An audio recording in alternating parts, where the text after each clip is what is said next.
Can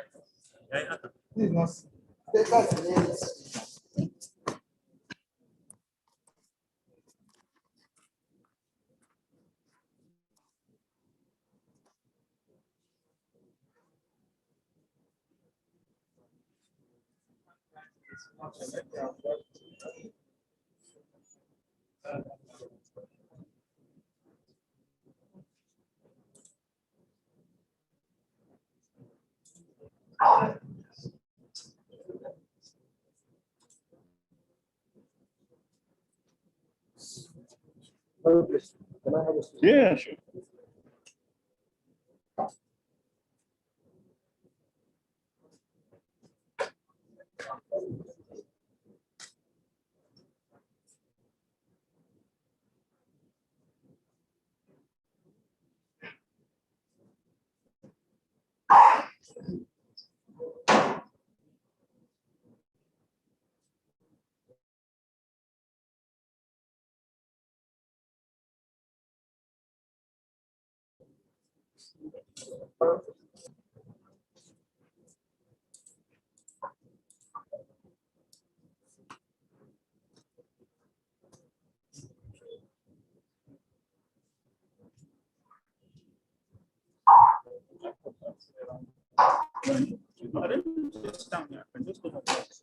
Saboda an gudu wasu yin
Yes,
let me tweak it.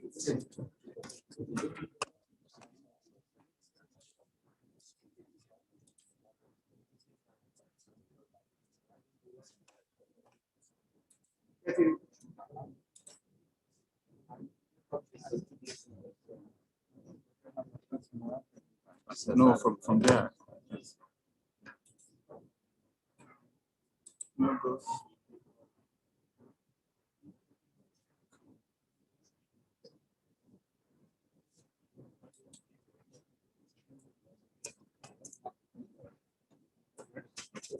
And sai ya huko jina shine.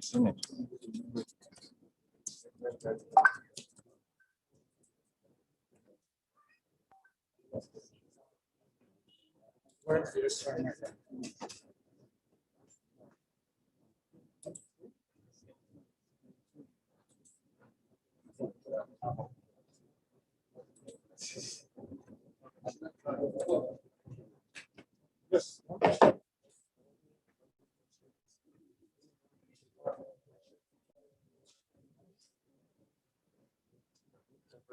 Yes, yes. Just want to, we're just looking into. Oh, it didn't start with it.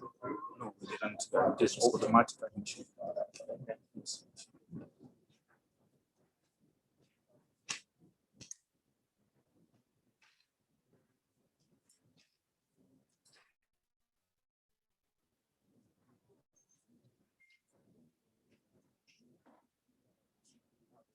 أعوذ بالله السميع العليم من الشيطان الرجيم. بسم الله الرحمن الرحيم. الحمد لله والصلاة والسلام على رسول الله محمد وعلى آله وصحبه ومن والتابعين والتابعين له بإحسان إلى يوم الدين. أما بعد، السلام عليكم ورحمة الله وبركاته. We seek refuge in Allah from the accursed shaitan, and in the name of Allah, the most gracious and most merciful. We are starting the 12th annual Ramadan lecture being organized by the Bureau for Islamic Education in collaboration with Muslim professionals in Dawa Lagos chapter. And we have today with us a household name that doesn't need more of introduction, but I will leave that assignment to the chairman of the committee who will chair this lecture to do the introduction. Without much ado, I'm going to invite to join in on this side of the divide by first calling on the chairman, Muhammadu to please come and join His Highness on the high table. And to follow him also, I will invite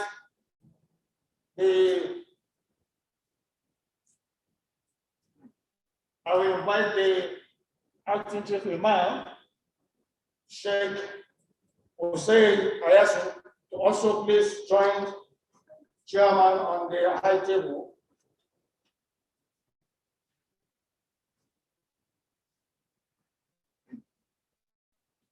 After this, I'm also going to hand over the mic to the acting chief imam to lead us in an opening supplication. May Allah bless our gathering this morning. May Allah also make it an out of our ibadah. And we also pray that may Allah accept it from us in good for and hereafter.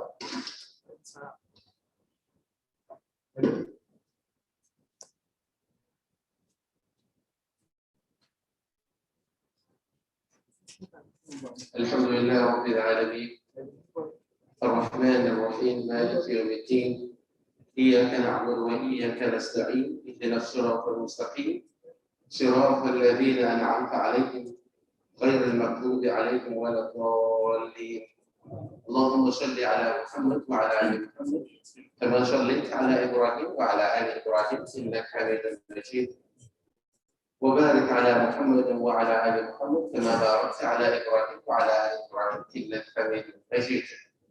O Allah Azza wa Jal, you have brought us together in this blessed center, one of the blessed houses of youth, for your purpose of disseminating your deen and enlightening one another. O Allah, as you brought us here, may you unite us in Jannat al-Firdaus.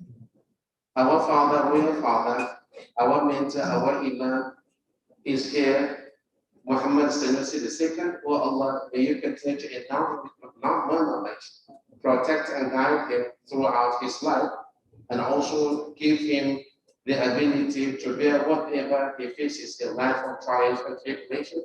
And all the audience here, may Allah make us understand whatever he is going to tell us of knowledge and also put it into practice. May Allah uplift Islam and the Muslims and also admit us into Jannat al-Firdaus. ربنا آتنا في الدنيا حسنة وفي الآخرة حسنة وقنا عذاب النار وآخر دعوانا أن الحمد لله رب العالمين. Jazakumullahu khairan. Allahumma ameen. I will now invite one of our imams that leads in the Tarawih prayer to also bless this gathering with a short recitation from the Quran. I have the pleasure to invite Imam Ibrahim al-Sari for the Tafaddal Mashkura.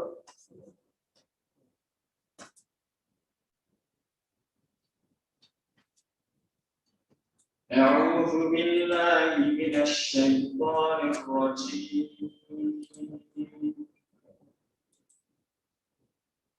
وكذلك أوحينا إليك روحا من أمرنا ما كنت تدري ما الكتاب ولا الإيمان ولكن جعلناه نورا نهدي به من نشاء من عبادنا وإنك لتهدي إلى صراط مستقيم صراط الله الذي له ما في السماوات وما في الأرض ألا إلى الله تصير الأمور.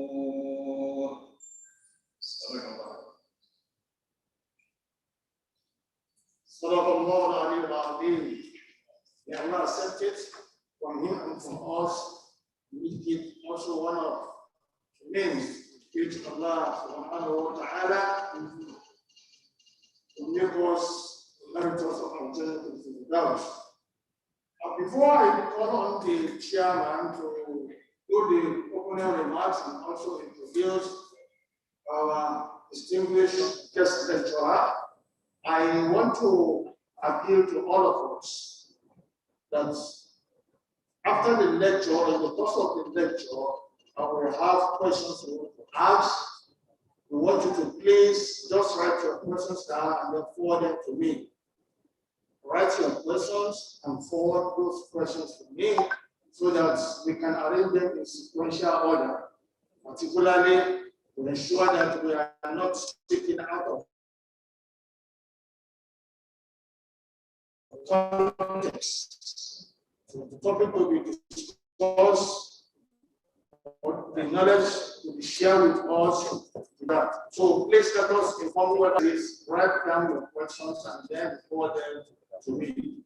At this junction, let me invite the chairman of this session, Muhammadu, to please welcome our guest, and then after that, we give the mic to the guest lecturer to commence the discourse. Thank you.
أعوذ بالله من الشيطان الرجيم بسم الله الرحمن الرحيم صلى الله على النبي الكريم السلام عليكم ورحمة الله وبركاته. وعليكم السلام. My brothers and sisters, once more salam alaikum wa rahmatullahi wa barakatuh.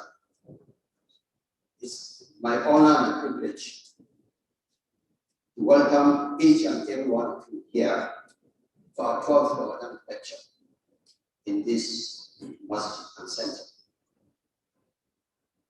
The Ramadan lectures started 7 years ago, His Highness.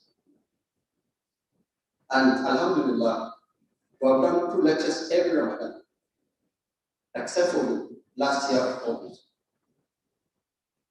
Now, this year, Alhamdulillah, Allah has blessed us and given us the opportunity to perform our religious activities during Ramadan in this masjid. So we are having this lecture. This is the 12th lecture we have. Nigerian management and economic challenges. Prior to that, this same year, we had the 11th lecture, and the title was Taqwa, which was delivered by the Chief Imam of Muslim Community, University of Lagos. But let me go to the beginning. The first lecture we had was Destiny and Prayer, and that was delivered in 2015 by our brother and Sheikh Dr. Abdul Hakim Abdul Latif and Professor Akintola. It was followed by Leadership and Followership in Islam, delivered by Abdul Hakim Abdul Latif. The third lecture was the Nigerian Muslims in the 21st century challenges. That was the third lecture. What a coincidence. The lecture we have today, we are talking about Nigerian Muslims with economic challenges. That time it was 21st century challenges. Alhamdulillah. And that was delivered by Engineer Bashir Adamu Ali. He came from Kano. He belonged to Kano State Coalition of Ulamas. The fourth lecture was from Ramadan, the month of change, delivered by the director of the World Assembly of Muslims, and the chief imam of Syria Mosque. The fifth one was the miracle of Quran in the month of Ramadan, delivered by Sheikh Muhammadu, the visited us from the United States. And the sixth one was delivered by one of our brothers with Soul Recipes, Mudatil Olani Smith. And the topic was Islam and peaceful coexistence. And I can go on and on and on and on. So Alhamdulillah, we are here delivering the job that it's a very uphill task. But if I'm allowed to make it simple, I'm supposed to introduce the guest lecturer, His Highness Muhammadu Sanusi. For the records, His Highness was born on 31st July 1961. And that's okay. A lot of people before His Highness ascended the throne, their name has always been Sanusi. And he ascended the throne after my great uncle, Allah may Allah forgive. What was the early career of our guest lecturer? In 1985, he started his banking career in IPA. Thereafter, in 1997, before that, in 1991, he left the banking career and went to Sudan for Islamic education, which he did at International University of Africa in Khartoum. In 1997, our guest lecturer came back, returned to Nigeria, and joined the United Bank of Africa. Thereafter, our guest lecturer joined First Bank of Nigeria, PLC, as an executive director. And alhamdulillah, after that, he became the managing director of First Bank of Nigeria. That was in 2009. In the same 2009, Allah subhanahu wa ta'ala elevated our guest speaker to the governor of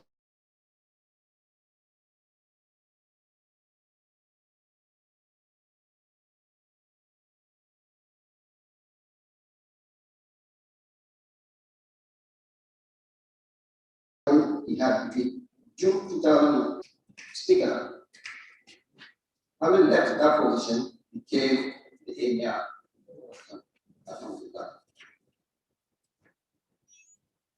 But let me know for you with what our guest lecturer did while he was in the CBN, because I'm of the economy.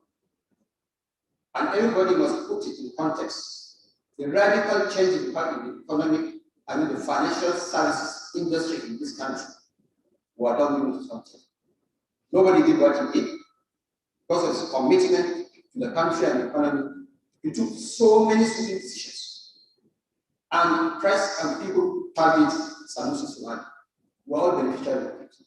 All the digital banking we are seeing now were because of his vision and focus. There were a lot of issues in regards the oil industry. He made it very, very clear and bold in his capacity as the program secretary to say that subsidy of oil was unsustainable. What he said and what happened is history, but we all know what's happening. So this is just situation our guest speaker in terms of the economy of this country. His Highness. After His Highness left the throne of being the emir of Kano, he had several engagements, several of them. One of them is he was and still the vice chairman of board of Kaduna State Investment and Promotion Agency. He's an independent executive director at MPD, United Nations Sustainable Development Goals Advocate, chairman of Gongora, a private agricultural initiative helping rural farmers, chairman Black Rhino, the Sub-Saharan Africa Infrastructure Fund, chairman of the National Board of 1 million teachers in non-governmental education foundation. Our guest speaker believe in knowledge. He's doing a fellowship at the University of Oxford. And inshallah, Your Highness, we are looking forward to the outcome of the research. May Allah bless you. Let me go back to the titles again. In 2012, 2014, was emergent. In June, then Kenya, Ghana, 2014. He has the commander of order of the Niger. And then there are several honorary degrees that he has. And the most recent, which what I believe is important, is a doctorate degree from SOAS, University of London. Having said all of this, as I said, there's so much that I can say. But for the brevity of time, I thought I should put this in context. Your Highness, we are here to listen to you on this topic. Nigerian Muslim and non-Muslims. Your Highness, microphone.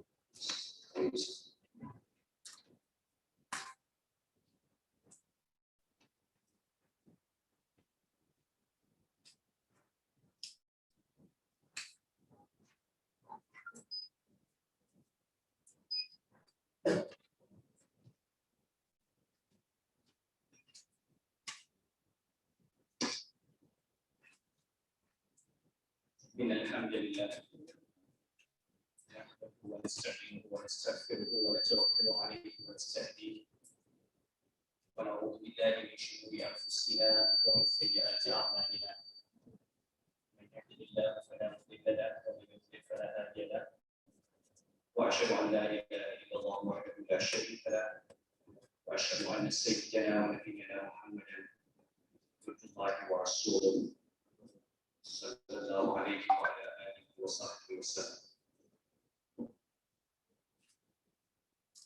Let me begin by thanking the committee of this mosque for this invitation to speak on Nigerian Muslims and the current economic challenges. This committee will testify when I was asked to speak. My initial reaction was to decline. I have taken a decision to speak less and less on the economy at this time, partly because there's really no need to say anything. The thing with an economy is if you mismanage it, when it goes bad, you don't need to tell people, they feel it in their pockets. I remember having a conversation once with a friend when I was governing central bank. And I said, people do not understand how critical economic management is. People don't know, for example, what the central bank does. And you won't know until the day you wake up and go to your bank. I haven't stayed in that bank for 30 years and you go to and turn up. I'll find that the door is locked up and the bank has failed, taken over in years. You won't know until the day you buy a bag of rice for 7,000 naira and then come back next year and find that it is 20,000 naira. You won't know until you send your children to school abroad and you have a budget. And then after the second year of education, you find that you can no longer pay school fees because of exchange rate movements. You won't know until you put your card in your pocket and go abroad and you don't have any cash. And then you go to a hotel to check in and you find that your card is not working. So the whole idea of the management of the economy is to provide that level of stability for citizens to plan, for citizens to invest, for citizens to predict. You should be able to know if I can afford to send my daughter out to school in Egypt or in Dubai or in England, and if I have enough money to pay. But if today the dollar is 480 and even if next year it will be 1,000 and 2,000, you cannot make such a plan even to teach your child. Or can you make that plan? I mean, unless you have an unlimited amount of money, or unless you have dollars attached to it. If you're going to use naira to buy dollars, you cannot even know if you can afford to complete payment for the education of your child. You probably won't be able to know how many bags of rice you need in your house if you don't know what it's going to cost in the next 6 months. So I begin with this because we all know the reality in which we are living. And that is the reality of the challenges of the economy. And I think my major contribution today would be, first of all, to just draw our attention to the nature of the economic challenge where we are globally and as a nation. And maybe give some advice as to how, as individuals, we can respond. I'm not sure that there's any response that is specific to Muslims. There will be one or two things. But the reality, as the ulama say, is that when we deal with the economy, it's a universal concept. Allah subhanahu wa ta'ala has not created an economy for Muslims different from an economy for non-Muslims. These are things that are part of the rububiyyah of Allah, the distribution of wealth and the ability of human beings to acquire wealth and to gain sustenance is dependent first on the grace of Allah, but primarily from the perspective of sabab or means on the efforts of the individual. Allah has created everything in this world, what is on ground, what is under the ground, what is in the seas. And He has allowed us, whoever is the most hardworking, whoever is the most enlightened, whoever is the most advanced in science, will be the greatest beneficiary of these things. There is no guarantee in the Quran or Hadith that the Muslim countries will be the wealthiest countries in the world. There is no guarantee that in a nation, Muslims will be wealthier than non-Muslims. Those who are wealthy are those who get up and work hard, who get up and take advantage of opportunities, and who, by the grace of God, are able to see success at the end of their efforts. Now, this is very important. And it's doubly important when we look at the poverty figures across the world, and when we look at the poverty figures in Nigeria. Those of you who are living in Lagos, and if you go to Port Harcourt, or if you go to Ibadan, or if you go to Akure, or Abeokuta, and then leave and go to Maiduguri and Sokoto and Kano and Shikafi or somewhere in Zamfara and so on, you will see the difference in terms of the quality of life. You go to the legal statistics. From entering the city,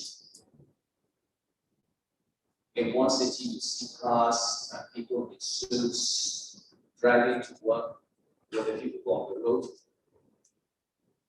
In others, you see millions of young people begging, moving around the streets, fighting when children who should be in school on the road playing football. And you don't need the National Bureau of Statistics to tell you that there's a huge concentration of poverty in the Muslim parts of northern Nigeria in particular.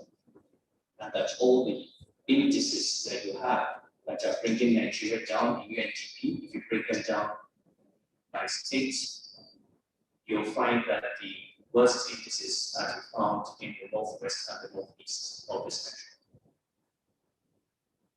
I'm going to try to share some information basically so that we have an idea of where the world is and where the Nigerian economy is and what to expect.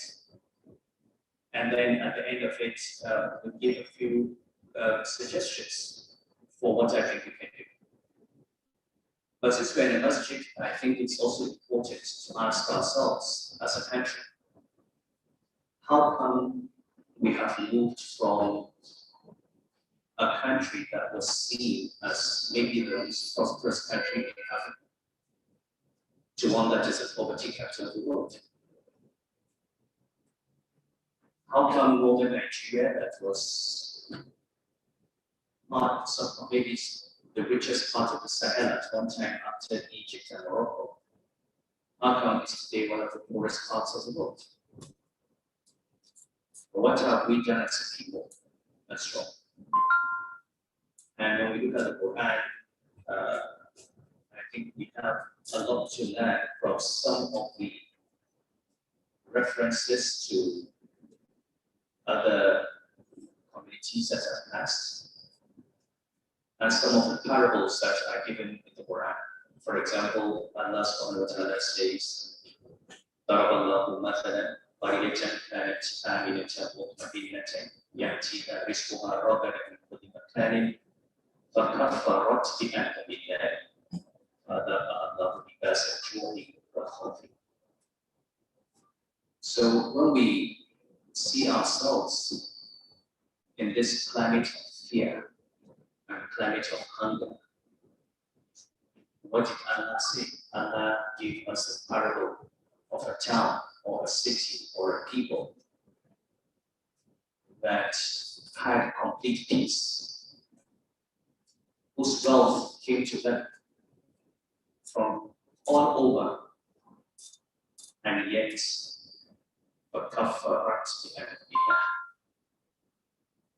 they rejected the mercies of Allah and the bounties of Allah. And at this time, kufr does not necessarily mean disbelieving in God. It also means mismanaging your resources. It means taking it for granted. It means not realizing that this is a scarce resource that God has given you, that you should treasure. And what is the punishment of such a people?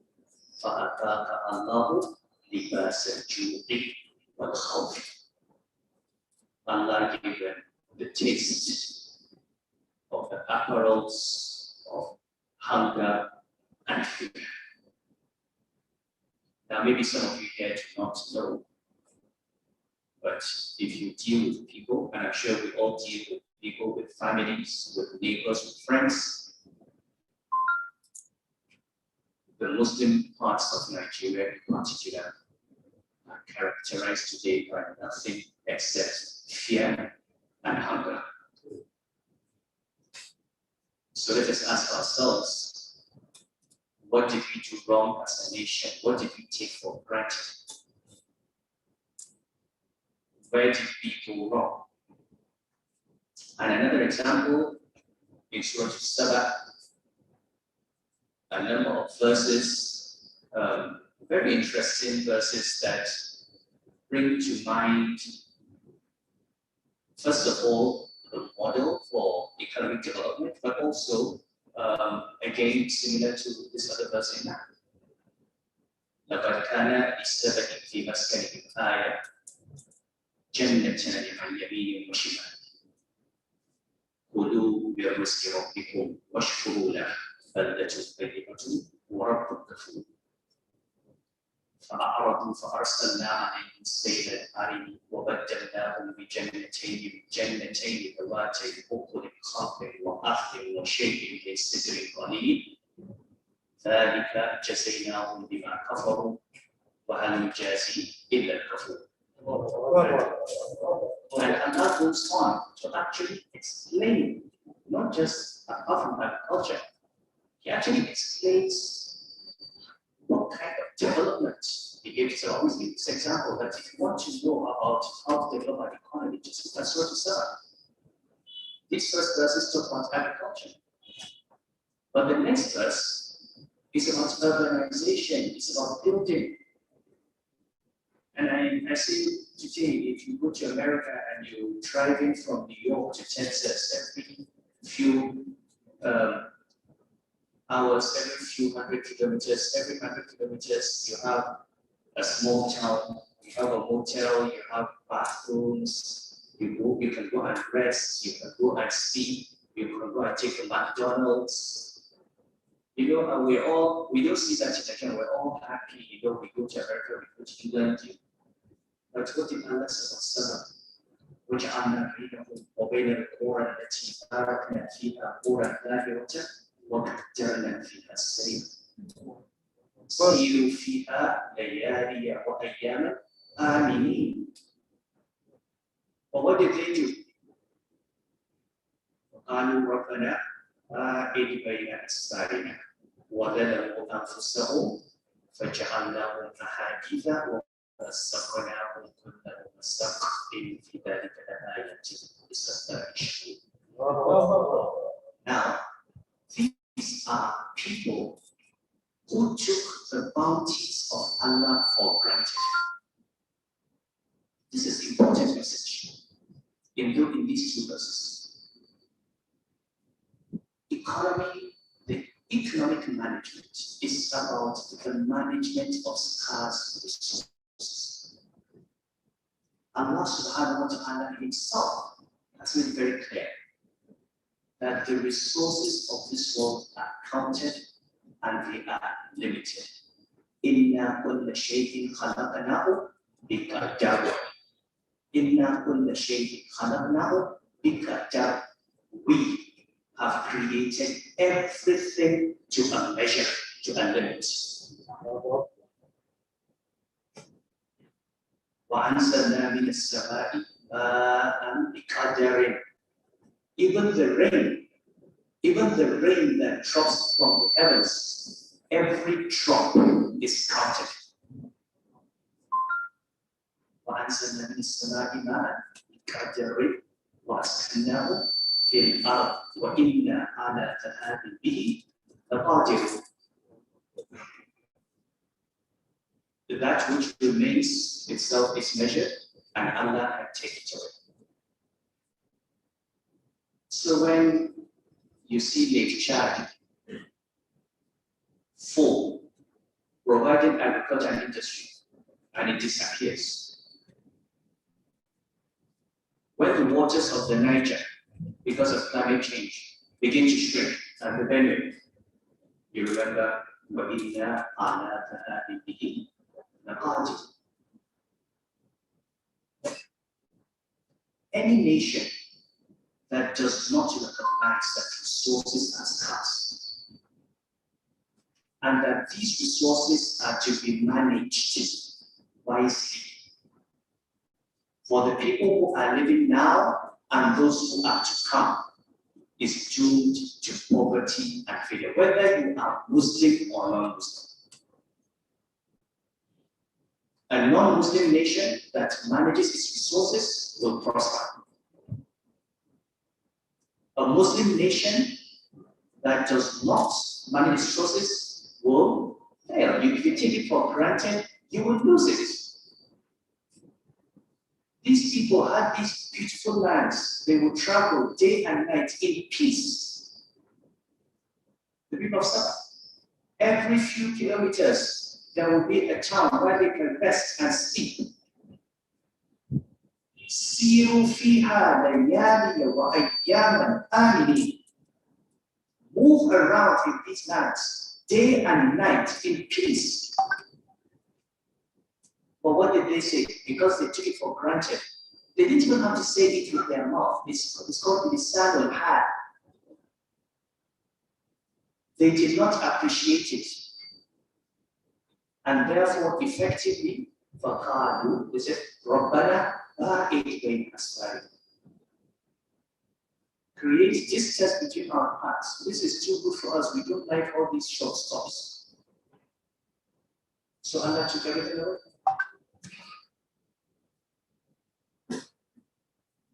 For decades in this country, we have decided that we had something called oil. Responsible countries in the world took this oil money and invested it to diversify away from oil. We have been talking about diversification for 40 years. We did not diversify. Where are we today? In 2020, the whole of 2020, this country earned from the oil sector $8.3 billion or $8.9 billion or something, less than $9 billion in the whole of the year. We're producing 1.2 million barrels a day. OPEC says we can't do more than 1.4. A lot of the production is being stolen away by illegal refineries and militants all over the world. Basically, lots of pipe is taken away. In any case, even if you're producing 2 million, 3 million barrels a day, the world is moving away from fossil fuels. By 2050, what will the price of oil be?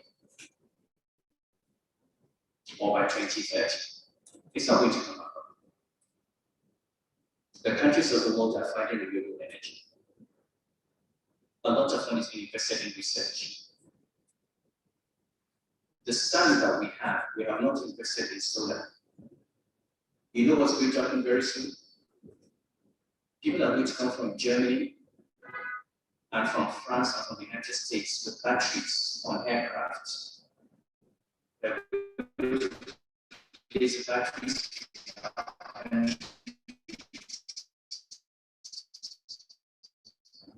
take the energy from the sun and export the energy and give them. You don't need it. They will find the technology. With so much sun in the Sahara, in fact, they don't want to come to your country. They just want to take the electricity, go and fuel their industries, produce goods and sell to us, and we are here in darkness. You know, we have a system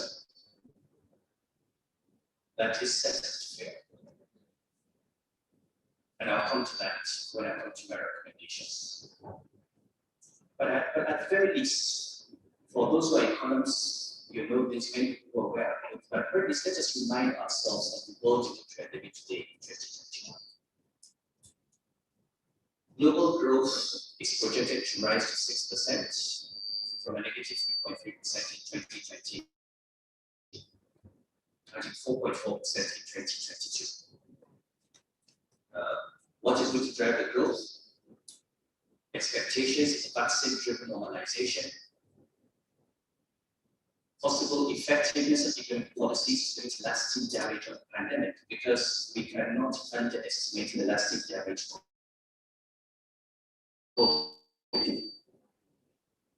Some factories closed down during the lockdown, they will never reopen.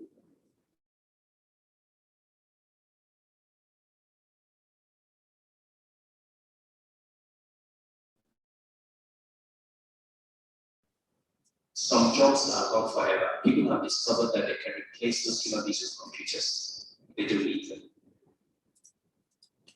So the world has to figure out how to deal with this lasting damage, how to repurpose these human beings, how to retrofit these factories, and how to redefine production models and value chains.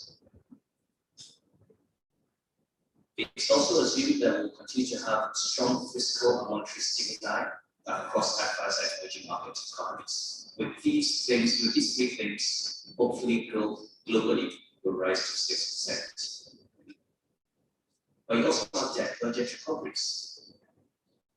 If you look at sub-Saharan Africa, you'll find that the non-resource intensive countries are likely to grow very fast. The oil producing countries like Nigeria and Angola will be the slowest growing countries in Africa. This is the projection, because Obviously, naturally, this is where oil is. So economic recovery is uneven. We have rising inequalities.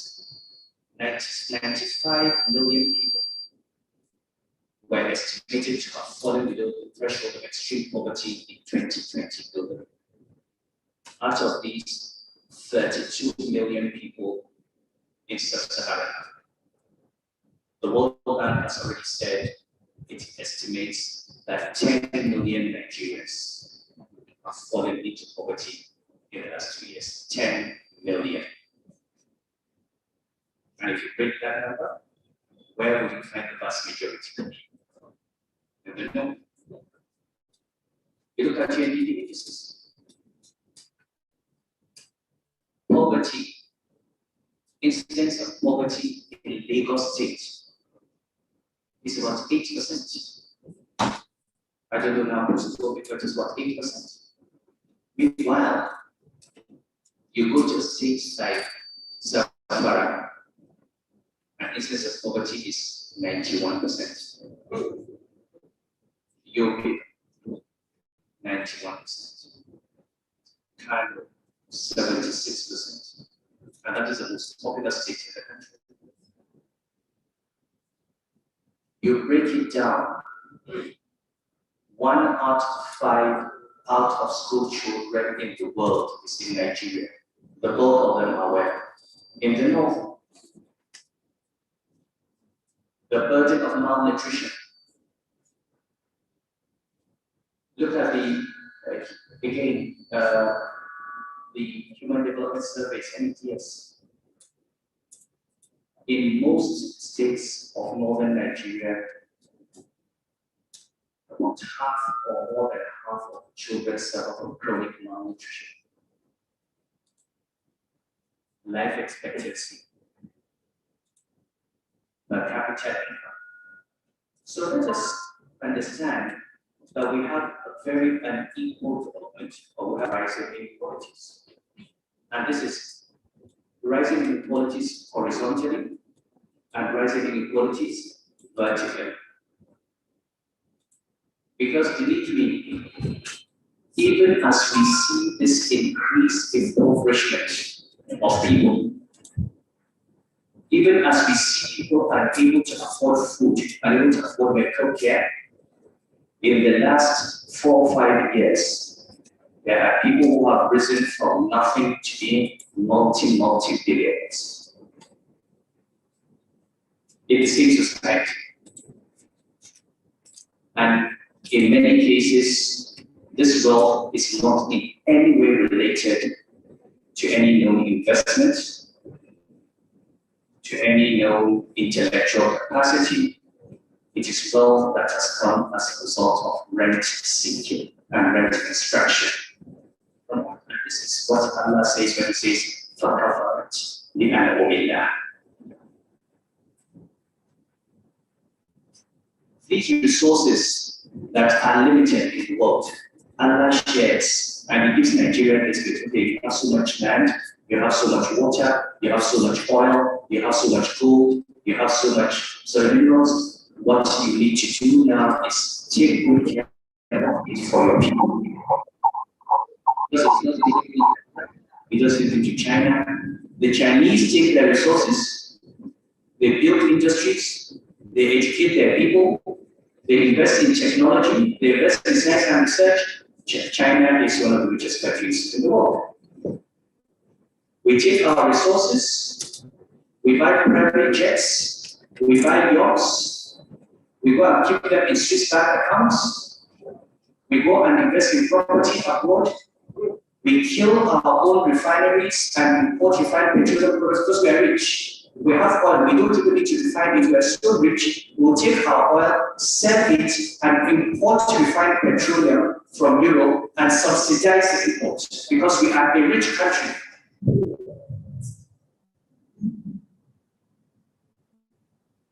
We're not even rich.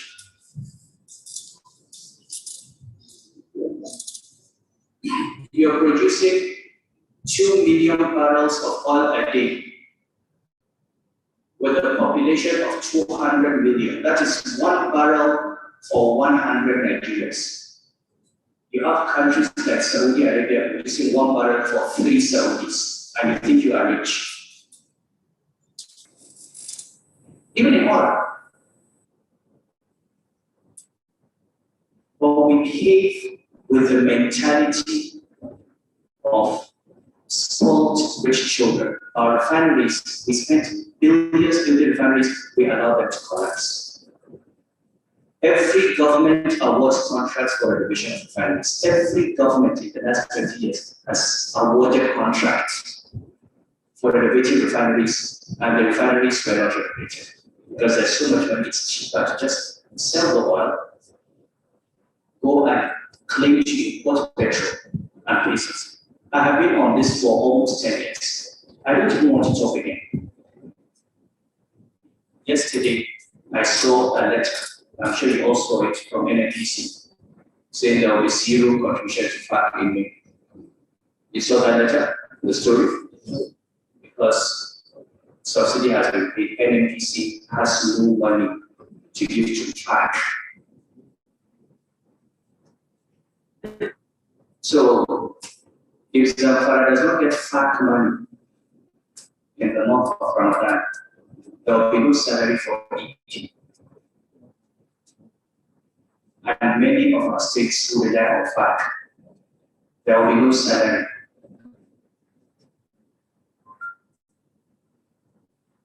You know, what is this called when you can't? All the money that you have earned has gone to subsidize petrol. I mean, if you are subsidizing this for Nigerians, are you? You are facilitating imports by keeping refineries open in Europe, in America. They're sliding away to the back. They're keeping their jobs open. Meanwhile, your own people are thrown out of employment. فكفرت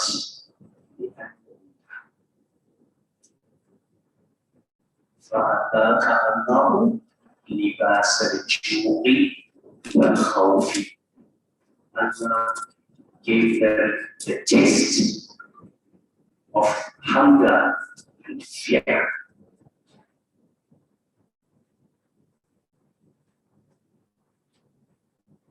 So today, we talk about 80 million people in Africa, poverty. We have climate change, which we're not talking about. We talk about Fulani herdsmen and farmers. We talk about conflicts as ethnic and religious conflicts. We deal with symptoms and not causes. You have an increased desertification. You have a reduction in water resources. Why do you have violence in Britain? The Chad Basin over the last 4 decades has lost 90% of its reserves. It is not news. When I was governor of Central Bank, it was already known that I had lost its reserves. When I was governor of Central Bank, there was already a proposal to the Lake Chad Commission saying you could divert water from one of the rivers running through Central Africa and recharge the Chad Basin. The cost at that time, if I remember, was about $3 to $4 billion to have diverted the river to recharge the Chad Basin. We did not do it, but we were spending $6 billion subsidizing petroleum imports a year. This was a one-off cost of $4 billion that would have fixed the problem of Lake Chad. We're spending $6 billion.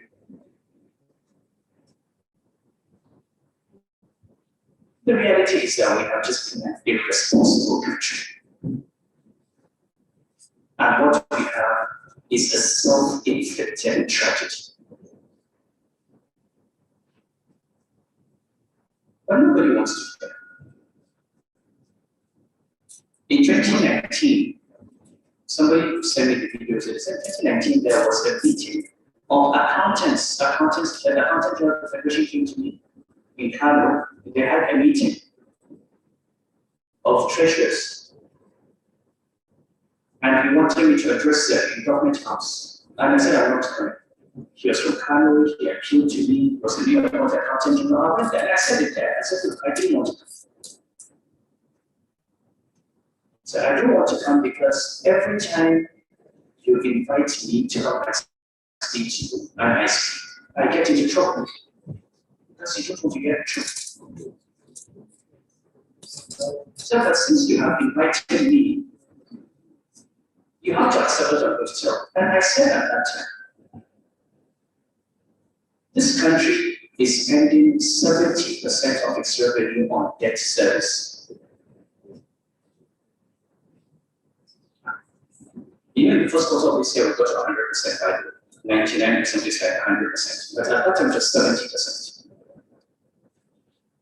And I said to the accountants, if the company starts spending 70% of its sales revenue, not profit, of its sales on debt service, that company is already bankrupt. Is that not so? I said you have to advise your principals. This country is heading to bankruptcy. At that time, all hell broke loose. The area of bankruptcy is Nigeria is bankrupt. Now today, we are reading that there will be zero contribution to FAC. Why? Because we are bankrupt. You don't like the word, but if you don't have money to pay salary, what are you? What are you? You don't have money. The money you have made, you have used to import petrol. And for every $1 billion, and I know I want to keep making this point. For every $1 billion we spending on this system, and this is, if you remember, this is a point I was making even as governor of central bank. So this is not even something that started with this administration for a long time. For every $1 billion you spend subsidizing petrol, that is $1 billion out of education, or $1 billion out of health care, or $1 billion out of power and infrastructure. This is what economics is about. Economics is about choice. So don't tell me that I am insensitive to the poor Nigerians because I am saying remove subsidy. It is going to impose hardship. Let us say, what are you saying? You are saying that for the poor Nigerian, having cheap fuel is more important than educating his child. Having cheap fuel is more important than giving him health care. Having cheap fuel is more important than electricity. We have to be honest. We don't have, God did not give us unlimited resources. Inna kulla shay'in khalaqnahu biqadar. Biqadar.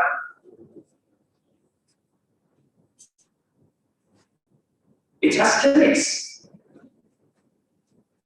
Now God has given us, but the choices that we make were our own choices.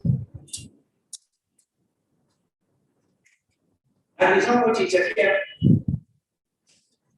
If you make the right choice, you see the result of your choice. If you make the wrong choices, you see the consequences of those choices.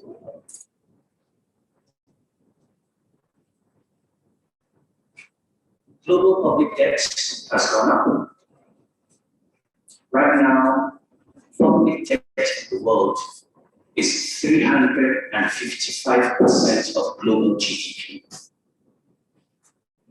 which means that on the average, the countries of the world are borrowing more than 3 times the value of the total output they generate in the year.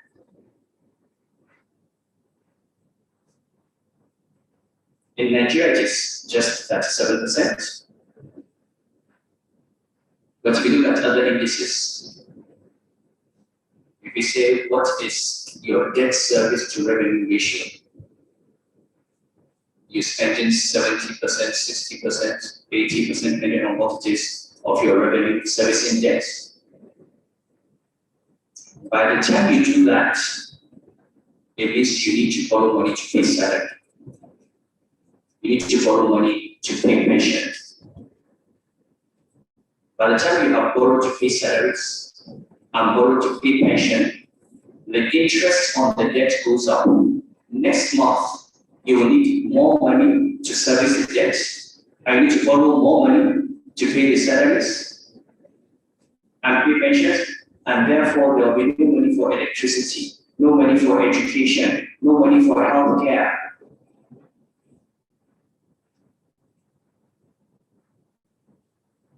Why am I saying this? I think if we are going to be honest with ourselves, we should prepare ourselves for even more difficult times ahead. Things will have to be worse before they get better. If anybody thinks you're going to have a solution, until you're out of a recession because your economy is growing by 0.1%, what does that mean? What does that mean? Your child fails an exam, pass mark is 50. Your child fails and gets 30%. Next time he comes and says, Baba, I got 31% better than last month. You will give him an award for that.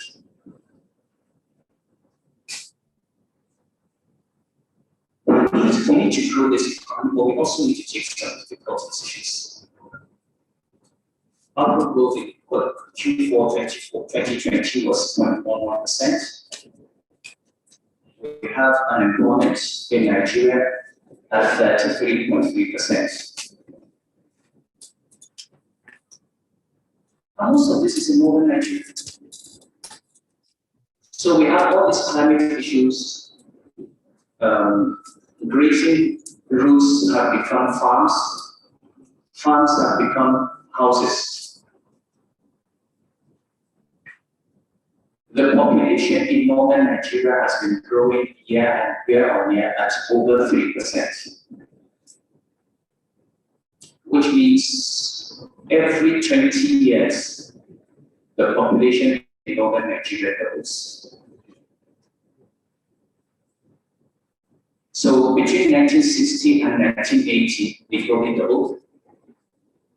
Between 1980 and 2020 and 2000, it doubled. Between 2000 and 2020, it doubled. If that is the case, then the population in northern Nigeria today is about 8 times what it was in 1960 on the same land. Because every shoe shiner, every carpenter can marry 4 wives and produce 17 children. No. Is this not self-inflicted? Are we the only Muslims in the world?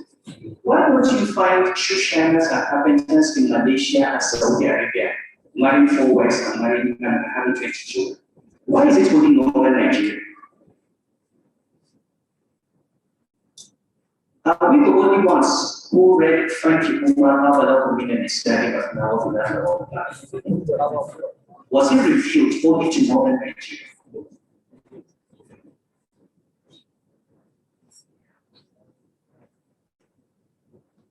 Meanwhile, we read Frankie Umar but we do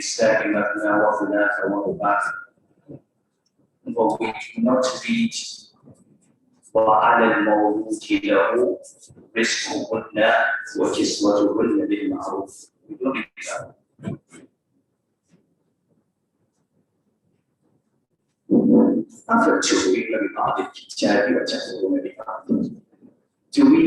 Have we now become like, do you believe one part of the book and disbelieve the other? One part says you can marry 2 or 3 or 4. You believe that one. Another part says when your wife has children, it is your responsibility to feed those children and clothe them. You don't believe that one. You have not read that one. وَعَلَى الْمَوْلُودِ لَهُ رِزْقُهُنَّ وَكِسْوَتُهُنَّ بِالْمَعْرُوفِ. You have not read that.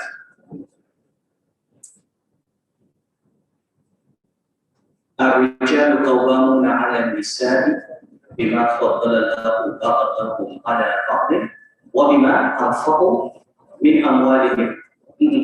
In the same verse, you do not read وبما أنفقوا من أموالهم, but you have read الرجال قوامون على النساء. You have the boss in the house, which is how you have defined Qawwam, not the servant, not the waiter, because that is also an interpretation of Kiwama. Just like a waiter stands on top of you in the restaurant and takes care of your every need, that's how a husband is supposed to take care of the needs of his family.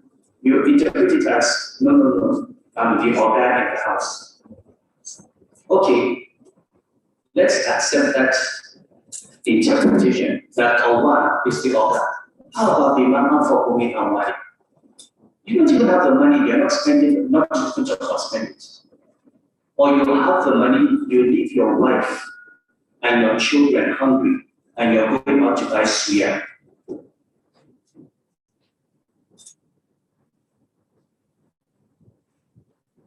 These problems are self-inflicted. It's not even just about. So we've had bad economic policies. We've had bad social policies. We just watched these people. Nobody. You can't in Saudi Arabia. I think that is the end of Salafism and Sunnah. In Saudi Arabia, you cannot marry a second wife without evidence that you can maintain the 2 families. Without the existing family suffering, you cannot. The marriage will not be approved. You need testimony from your imam and from people in your area that you are of good character, that you have the financial needs, and that you are likely to deal fairly with the 2 families before they allow you to marry. Not in northern Nigeria. Somebody who cannot pay the mahar will come and be begging, he wants to marry for Sadat, he will come and be begging for 10,000 for mahar. And I say, if I give you the mahar, who's going to feed your wife? Who's going to feed the child? And when I was fighting these things, particularly, of course, I was a lot of I saw these things on a daily basis. Someone will have a wife, she will have 9 children. He goes out one day, sitting on a bench, he sees one young girl class, he wants to marry her. He comes back, finds an excuse, divorces the wife, and just has to pack out of the house with the 9 children. Those children are the children continuous.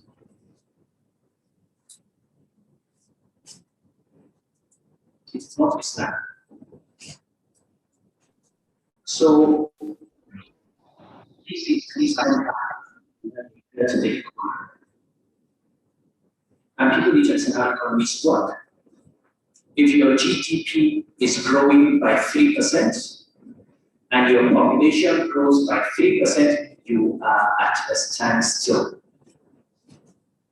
capital income has not moved, and that is the important measure of development. In fact, if your GDP is growing by 3% and your population is growing by 3%, given the fact that GDP is not evenly distributed, it means you have increased poverty in your region. Because the 3% growth in GDP is going disproportionately to the richest parts of the society. Some people are getting rich, and more people are being thrown out of poverty. So we need to understand how economies work. Now, I'm not saying there's a problem with population. China has a population. But have we invested in that population? If we had educated these children, given them the skills of the 21st century, northern Nigeria will be the pride of the world. But if you produce these children and they are just beggars on the streets, no skills, no education, no job opportunities, you are the ghetto of the world. And what is the culture of a ghetto? Drugs, crime, violence, which is what we see in kidnapping, banditry, terrorism. I have no doubt that the root cause of the problems of hunger and fear that we have in Northern Nigeria are economic. They are not religious, they are not cultural, they are not ethnic. If you take these same conditions that you have in Northern Nigeria and take them to China or America, you'll have the same results. You'll have the same results. So, we have inflation as of March 2021 of 18%, 18.71% year on year, up from 12.26% in March 2020. Food inflation in March 2021 was 22.95%, 23%. Let me give you a simple formula. If you are told inflation is 23%, take the number 72, and divide that by 23. That's what we do that in a calculator.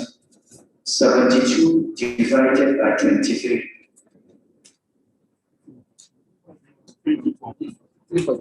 3.1. So what that tells you is that at this rate of inflation of 23%, in 3.1 years, the price of food will double.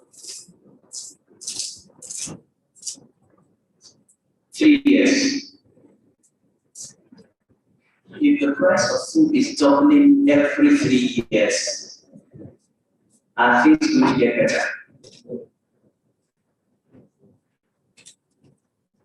So these numbers, we just listen. Don't just say, just don't think 20% is only 20%. 20% inflation means the price of food. I'm all of you have people that you give food every month price. Not too long ago, a bag of rice was for 7,500 naira. How much is it today? Getting to 30,000.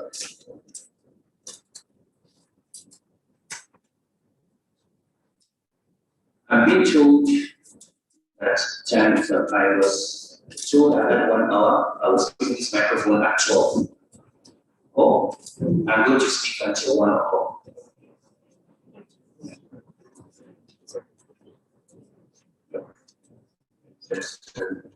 Thank you.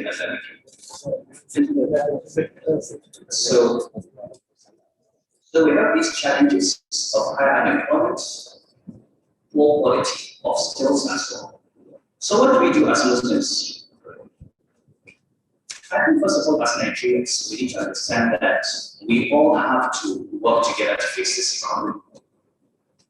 I honestly think it is beyond the government now. because this economy is a largely private sector-driven economy. And therefore, we need to start entrepreneurship.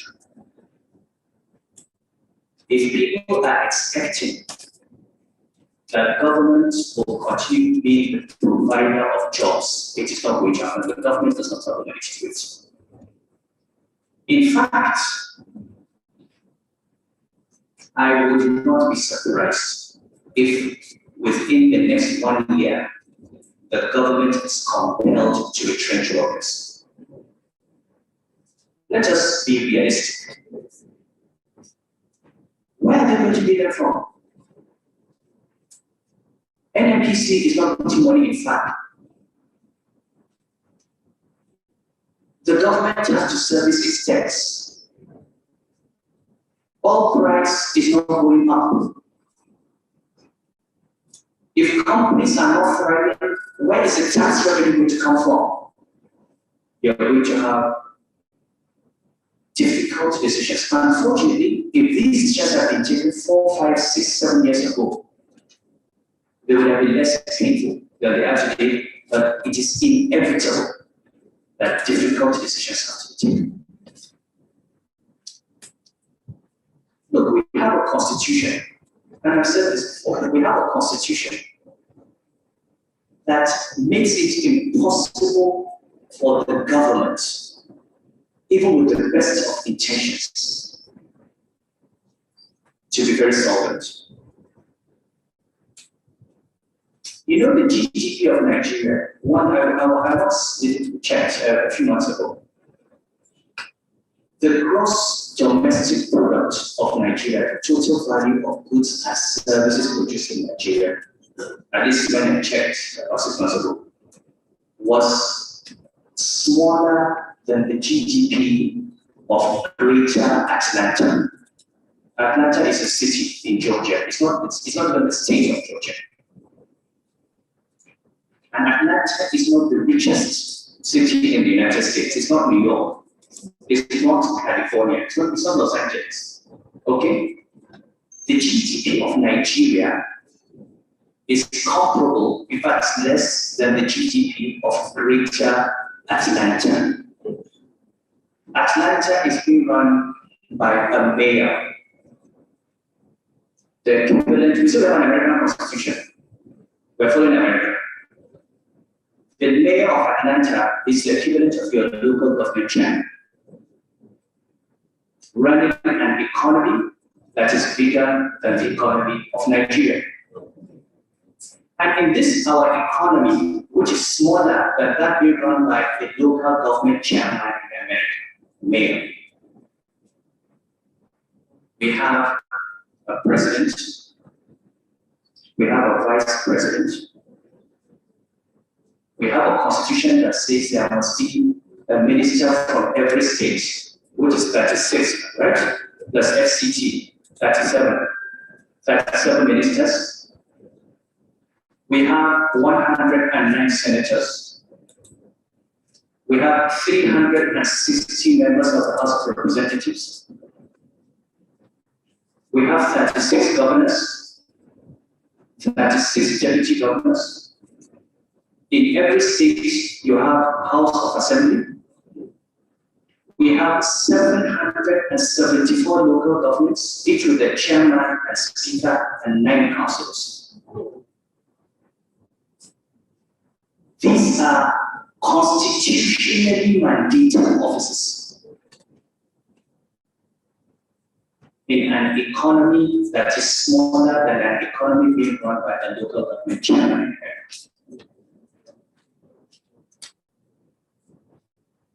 Do we see how irresponsible we have been?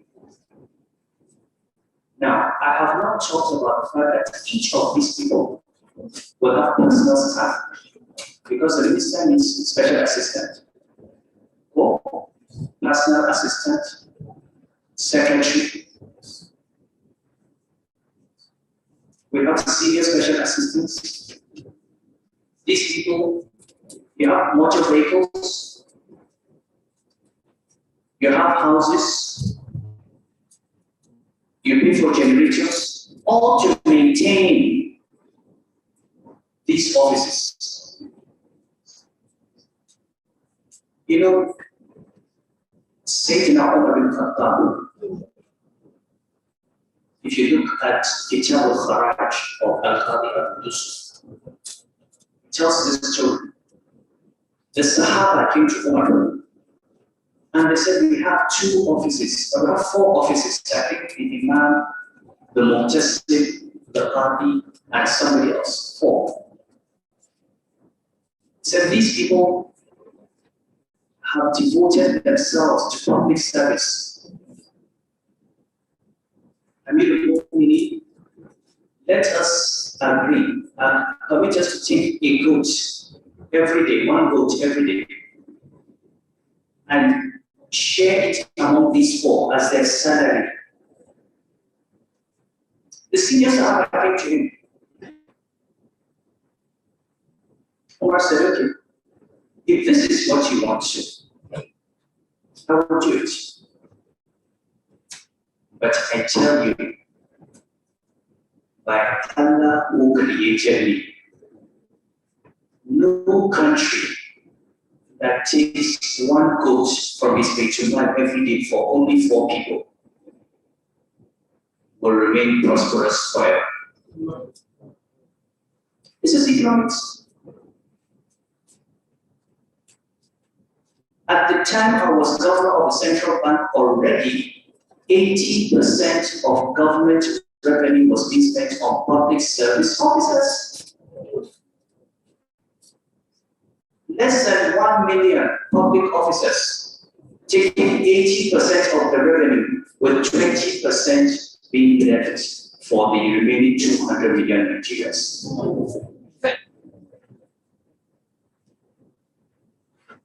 You just move around, you wake up, you go to your work, you don't look at economic data, and it's going to come and affect your life.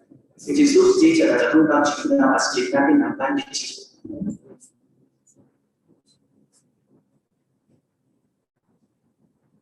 You know, I gave a speech at that time, and I said we need to reduce the cost of the public service. The Minister of Labor at that time said that this is the central bank governor's personal opinion. As far as we are concerned, we need to employ more people.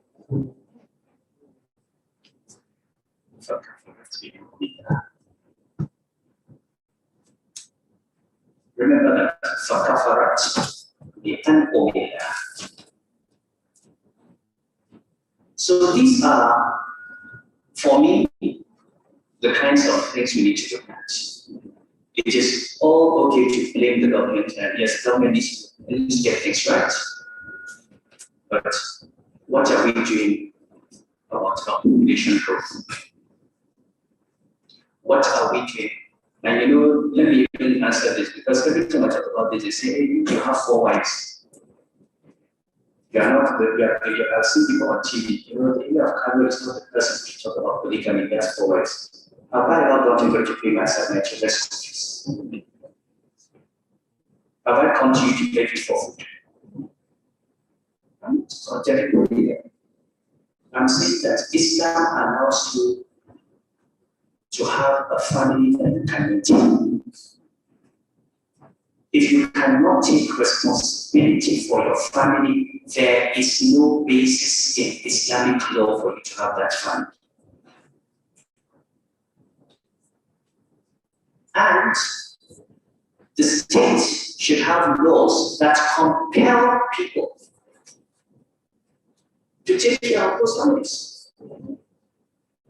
If you marry a wife and she has 5 children for you and you want to divorce her, fine. Divorce her and leave the house for her. And her children want to find another house for your wife. Until we begin to address these issues, we cannot, as Muslims, deal with economic challenges. We can't continue creating liabilities without the resources to take care of them. You have to remember, in now, because these resources are limited. They are limited. The little amount of money you have, feed your children, educate them, give them health care. If you have more money, you want to buy a second wife, fine, but do not deprive these children of a livelihood and a future because you want to enjoy fun. I enjoy it. It's not necessary.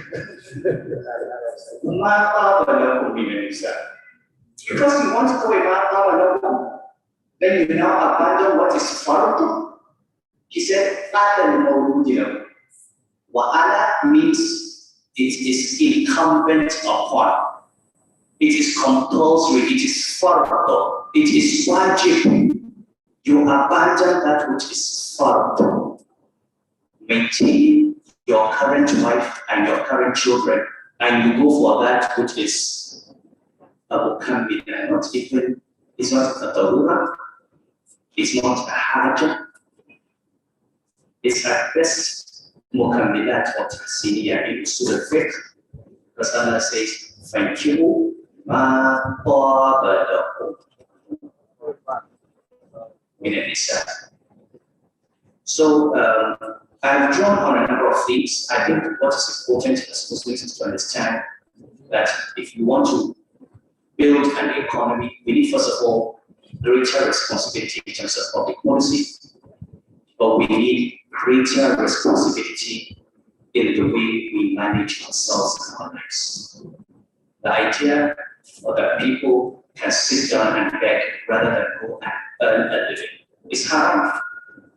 Begging in Islam is haram unless it's necessary. The Prophet ﷺ said, a man will continue begging until he appears before Allah on the day of judgment and there is no flesh on his face. The Prophet says, begging is like a cut on your face. Every time you beg, you start receiving Hausa, they say, salary. And that's because it's humiliation. The scholars say begging is injustice to Allah, injustice to the person you're asking, injustice to yourself. It's injustice to Allah because you have gone to somebody other than your God to beg. It is injustice to the person because you have gone to make him part with that which he wants. It is injustice to yourself because you have humiliated yourself and debased yourself and reduced your own dignity. And yet, we have made begging in the north almost a religious imperative.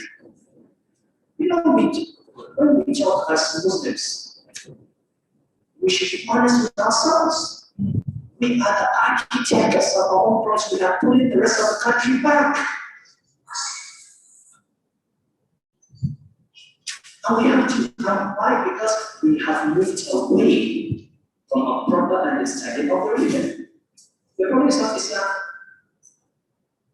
The problem is the way we have chosen to live our lives. So, family values, responsibility, parental responsibility for children, the rate of divorce without any kind of excuse, and issues around climate change. And of course, we have to engage education, IT skills. People need to learn. People need to go and farm. People need to begin to learn how to have technical and vocational skills. We all grew up with that. My grandmother, my maternal grandmother, up to the time she died in her old age, she was still making macaroni locally. She was still making actually in the house, taking groundnuts and making groundnut oil. Yeah, that's it. I used to say to her, let's take her rest now. We could take care of her, but she refused. She said she was brought up. She was brought up not to just sit there. And in the whole of the Akasi quarters, where she was, the neighbors, most of them were born, even their fathers were born when she was there. Most of them, first point of call to buy groundnut oil is go to my grandmother's house. Only if you don't find that, you go to the market. That was culture, it's Muslim culture. Women and men do not sit down doing nothing. This is the whole idea of the Khilafah of the world. هو الذي أنشأكم في الأرض واستعمركم فيها. واستعمركم فيها. You've got to till the ground. You've got to take the resources. You've got to use the intelligence that God has given you. These resources, the intelligence, the knowledge, the technology, the capital, the land, the labor. You have to think of them as inputs. God has given you the capacity. It is up to you to use. If you don't accept that which God has given you, you have what? Rejected it. And what is rejection? That's what is called kufr, fakafarat, the enemy. I begin or I end the way I began. ضرب الله مثلا قرية كانت آمنة مطمئنة يأتيها رزقها رغدا من كل مكان فكفرت بأنعم الله فأذاقها الله لباس الجوع والخوف بما يصنعون وهو بهذا وستر لكم سبحانك اللهم وبحمدك أشهد أن لا إله إلا أنت أستغفرك وأتوب إليك. السلام عليكم ورحمة الله وبركاته.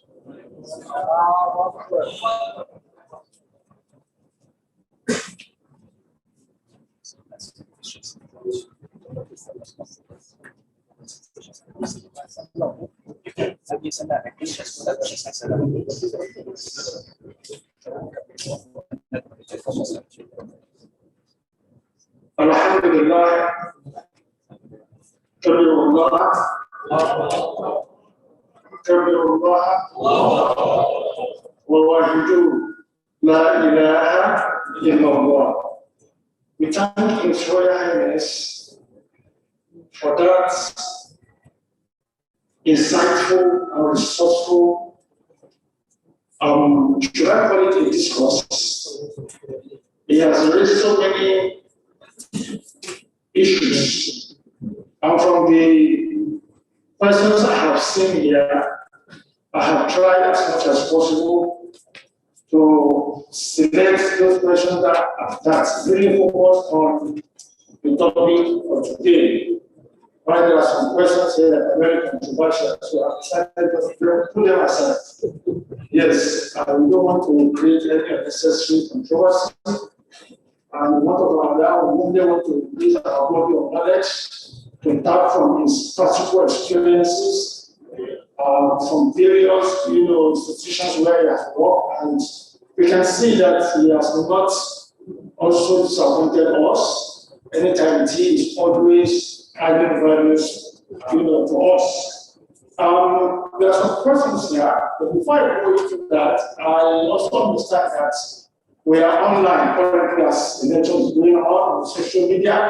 So whoever has any question that have joined us, those who have joined us through online, you can as well post your question, and it will be extracted, and they will also go through them and possibly give the guest lecturer the opportunity to address your questions. I also appreciate you for sparing your time to join us online. We are going to take all the questions and the answer, after which, inshallah, we now observe Salat on the Zoom. We have done this after consulting with the Imam and other leaders who are here. So please let us be out of touch. In the course of your lecture, sir,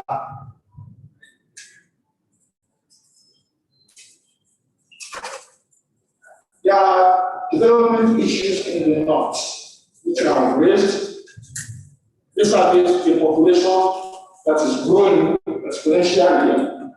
So the person who also wants to know how can we learn from China? Because China also has this high rate of population. How can we learn from them? These are these development issues in the north, as well as the population that is increasing. So then I want to ask you the second question, that there is no doubt you have equally reminded us of what we have seen, what we know, the challenge of poverty. How can we also marry it together in terms of reducing the poverty rates that we have in this country, particularly in the north? Absolutely. China is not, actually China is an extreme model to use because China, when China realized its population was a problem, it adopted what is called a one-child policy. They basically said every Chinese family can have one child and one child only. And it enforced it ruthlessly. If you marry and you have a child, if you get pregnant, you have a forced abortion. So I don't know if you really want to learn from China. Okay. Now, all we need to do is be responsible. We all know our needs. You should have your approach of love. Especially at this time, when things are getting difficult, when food is getting expensive, when education is getting expensive, even those who are wealthy are not marrying again.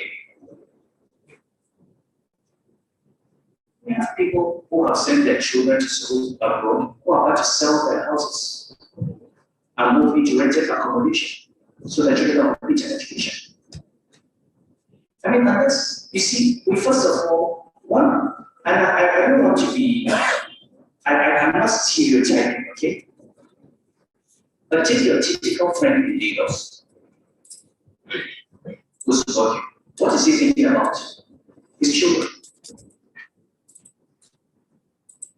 He's thinking about the future, he's thinking about the next generation. He can sacrifice anything to give his children the best education. How about us? We think of ourselves. You build a very big house and not give your children quality education. They don't start building these houses and these castles until they have provided school fees. And if school fees are at risk, they can sell the house to pay school fees. So first of all, we have to start taking a mindset that we are responsible for the children that we bring into this world.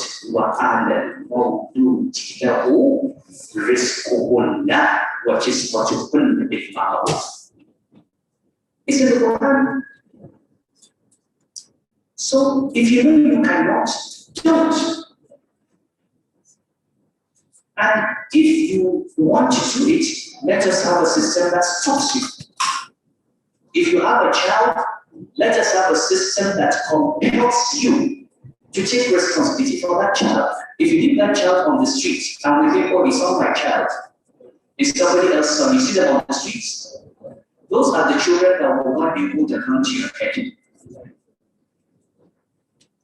Those are the children that will one day be political thugs.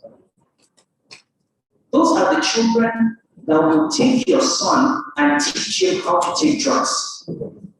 So whether you like it or not, these children of poor people that are being produced and let alone, we have to think of them as our own children. And that is the first level of responsibility of society. And the government cannot do that for you. The ulama, the atheists, the traditional rulers, the elders have to collectively decide that the way we have managed ourselves is not sustainable. And we are the ones suffering. I mean, you know, all the problems are there. Yes, you have to talk about. But where is the bulk of the problem? Where is the mandatory happening? You know, but now, on reducing poverty rate, you have to grow an economy. And what I say is people just need to start early. When people start working, no matter how if you improve your productivity, if you stop begging, and even if you're going to cut wood, even if you're going to be a laborer, you're earning something and the economy improves. Because what is GDP growth? It's simple. It is per capita income times population. Population growth. If the population is growing, if per capita income is not growing, GDP is falling. So you need to improve the productivity of individuals, these human beings on the street, who are liabilities. The question for public policy makers is, how do you turn them into earners? Let them help them to earners. What skills can you give them? What opportunities can you give them into earning? And once they begin to earn, the economy grows and poverty goes down. Now, of course, we have a number of Islamic institutions. We have zakat. The zakat fund needs to be looked at with that institutions zakat very well and see how we coordinate it and how we use that to help, because in terms of hunger and poverty, you have to be extra sensitive to those who are poor, who are at the bottom of the pyramid. We have our CAF, we have all these foundations. Beyond providing food, these foundations need to start taking these children into homes, giving them education. We need to start taking these children off the streets, putting them in schools, teaching them skills, teaching them computer skills, teaching them technical and vocational skills, and then give them jobs. So the institution of zakat, the institution of Al-Qaf, these are Islamic institutions that are absolutely critical in a time of poverty. And we do have rich people. The richest man in Africa is a Nigerian. It's a northern Nigerian. The richest Nigerian is Adekola. The second richest Nigerian is Abdul. There are Muslims, there are Northerners, and there are many like that. And then you've got many who are nowhere near them, but who are wealthy. How do we get these? How do we begin to organize ourselves and set up these foundations that target education, especially education of the girl child, numeracy, literacy, and technical and vocational skills to begin to earn a living? That is, and we must remember that development is not a 4-year project, because that's also another problem. You have an election in 2019. The moment the results are announced, we hear people talk about 2023. Since 2019, we are 2023. You think 2023 is, oh, this is this, hallelujah, The moment you win 2023 elections, it is what? 2027. Any country that thinks in 4-year cycles cannot have development. China has been on this same trajectory since Deng Xiaoping started in 1971. I'll tell you a story of China. This is, I think, the personal story and support it.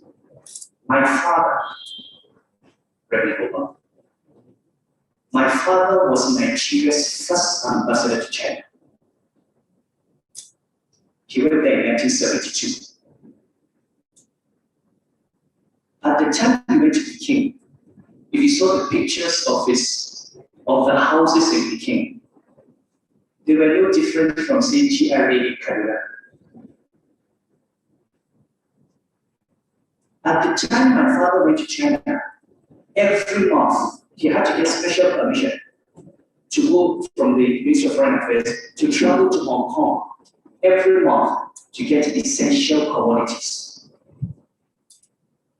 Milk, sugar, there was so much poverty in China. In 1972, China had 700 million Chinese in extreme poverty. 700 million. Today, China has almost completely eradicated poverty. You have less than 30 million Chinese in poverty.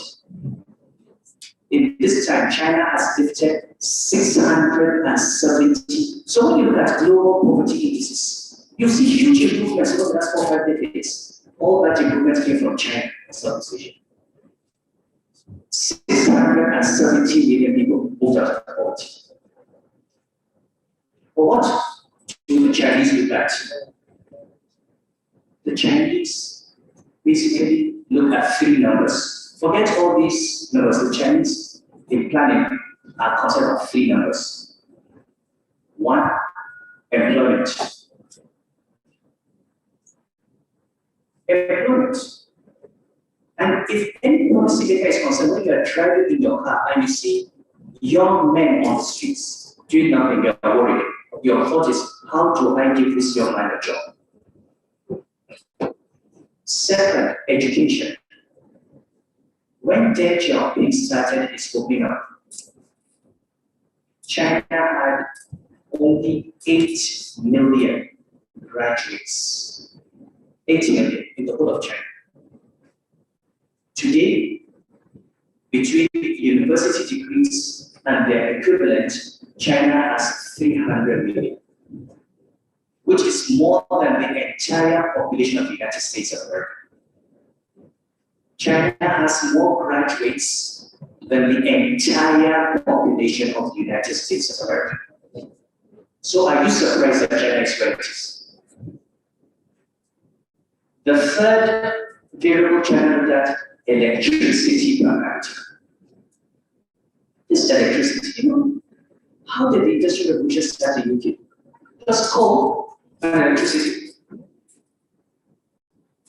Give a poor man electricity, even if it is expensive, and teach him how to be a carpenter, a vulcanizer, how to maintain his deep freezer, how to be an electrician, and you move him from earning nothing to survive, which is all you want. You want him to move from being a dependent who is incapable of earning to one who is able to take care of himself. Even if he's not rich, at least he can feed himself, he can feed his family, and take care of his children. He can't do that without the resource. So when people say the government should not increase electricity tariffs, they're sitting here because it's okay. If you're using electricity to watch Arsenal versus Manchester United, you have a problem. If that's for you, that's what electricity is for. That's Manchester United air conditioning, my chemical. Yes, if electricity price triples, you have a problem. But if you are moving from I have no electricity to I have expensive electricity, it is moving forward because it opens before you opportunities for micro, small, and medium enterprises that you can never have without electricity. So let us stop shouting about tariffs. Let us instead teach people that electricity is not for consumption. If you are leaving the house, if you look at all the sun, in all our houses, the lights are on. Why would you get electricity? God has given you sunlight, but you still want to have this light in your house. You want to have AC during Ramadan. In fact, some people will leave the AC on, drive out. That is inefficiency. If you are responsible in use of power, you can cut down your power bill. And that's why in Europe, they switch off all the lights because they know they pay. The cost makes them efficient. So instead of complaining that the government is increasing tariff, we should say, how do we use electricity efficiently as an input into as an economic resource? The problems that we consume, it's like this phone. Look at this phone made in China, you can't buy made in China. You think you have developed all of it, and you sit down on your phone, go on the internet, you want to go to England, you buy your tickets on BA. You think you have developed, you have just sent money to British economy. You go on BA, you order food, that food was produced by chef in England. Yeah, I want lamb chops, smoked salmon, British restaurant. On your phone, you order visa and you land. The car takes from the airport, British GTP. You book a hotel in London, British GTP. You are transferring resources from this country because technology is for us not an enabler for consumption. That's all we do. Meanwhile, in other parts of the world, they are learning robotics and programming. They're using this to promote online trading, mobile banking. They're producing movies. You can use this to produce a Nollywood movie and distribute it. Technology is an input into economic activity. For us, it is consumption. Electricity, it is consumption. You cannot be a country that is genetically wired to the entry of consumers and not entrepreneurs and producers and expect to compete with entrepreneurs and producers. So, I know it all sounds theoretical, but I'm sure we all understand the point that's being made. And we know now what path, for some of us, is too late. I can't study programming and robotics, but I'm hoping that my children will learn. Today in Kenya, as part of the primary school curriculum in Kenya, every primary school child needs to learn programming and robotics. Now, in 20 years, those are the children that our children will compete with. And they have learned nothing. So, if we want to learn from China, I would say, 1, control your population growth. 2, focus on education. And 3, focus on providing electricity and technology as inputs into production. You have to teach people how to use technology, teach them how to use electricity. So instead of saying you cannot increase the cost of power to the village, I'm not this difficult for the government. The government has to take difficult decisions. I feel sorry for the government. I feel sorry for the finance minister. What can she do? She has to pay these subsidies for your power. Where is the money going to come from? They have to tell you, sorry, you have to pay more. But we are now going to the local governments and the states, or the villages, and we'll tell people, look, buy this electricity, here is some capital, here is some trading, set up this micro enterprise. You will be surprised. You'll be surprised at somebody who has a deep freezer in a village, how much money he will make a day from selling Kunazaki. And so on. No, seriously. Now I've seen Zohar in these beautiful, I don't know if they say them, these beautiful wine bottles. They call it hibiscus, blah, blah, blah. They use some very fine, fancy. And knowing Nigerians, I will not be surprised if I go to one of my friends' houses and I'm served imported Zohar from. Something that can be produced by that. I never knew that Zogale was called Moringa. I went somewhere, my friend said they want to give Moringa tea, which is very well. I said they brought this in a nice tea, which is I said, oh, this is Zogale. I said, you import it from UK. Zogale. So, look, these comments are self-inflicted. You take sesame, greedy. You can import how? When importing vegetable oil from Malaysia. Look, these are things that, honestly, so in a sense, we have these huge problems. That is the problem. The solution is within reach. But first of all, the government itself has to accept that things are going wrong and things have to change. And the government needs to be able to. Today in Kaduna State, the governor of Kaduna wants to reduce civil service workers. I saw some video of people abusing him. Because Nasu is my friend, but if my friend does wrong, I would say it's wrong. But what do you expect a responsible governor to do? When he finds out by the time he's gathered all the resources of the state and paid salary, he has only 50 million naira.